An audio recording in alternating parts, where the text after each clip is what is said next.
पैसों का पेड़। सोहन नाम का एक लकड़हारा था। एक दिन वह जंगल से लकड़ियां काटकर अपने घर को वापस लौट रहा था। रास्ते में उसे एक तपस्वी दिखाई पड़ा। कड़ी सर्दियों के दिन थे। तपस्वी ठंड की वजह से काफी थर-थर काँप रहा था। स्वभाव से दयालु और परोपकारी लकड़हारे ने अपनी लकड़ियों में से कुछ सूखी लकड़ियां उसके पास जला दी। तपस्वी को बहुत राहत हुई।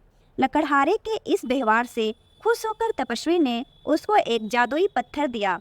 उस जादुई पत्थर का रहस्य समझाते हुए तपस्वी ने लकड़हारे से कहा कि जब भी उसे पैसों की जरूरत होगी वह किसी भी पेड़ से इस पत्थर को लगा देगा और एक मंत्र जो वह उसे देने वाले हैं वह पढ़ेगा तो वह पेड़ पैसों का पेड़ बन जाएगा। इस तरह से वह जितने चाहे पैसे अपने लिए बना सकता है और ज़रूरतमंदों की मदद कर सकता है और अपने अच्छे कार्यों को निरंतर चालू रख सकता है। तपस्वी ने लकड़हारे को एक मंत्र बताया और साथ में यह भी बताया कि यह मंत्र पेड़ को पैसे के पेड़ में रूपांतरित करने के लिए कितना जरूरी है। लकड़हारे ने तपस्वी का आभार प्रकट किया और वह अपने घर आ गया।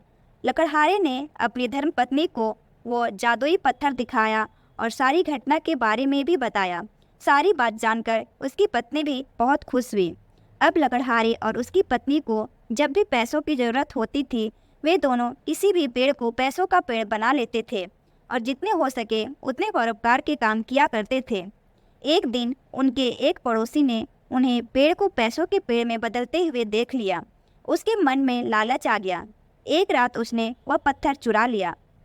उसने पत्थर को किसी पेड़ से लगाया और इंतजार करने लगा कि वो पैसों का पेड़ बने, लेकिन ऐसा नहीं हुआ और उसे मंत्र के बारे में पता नहीं था।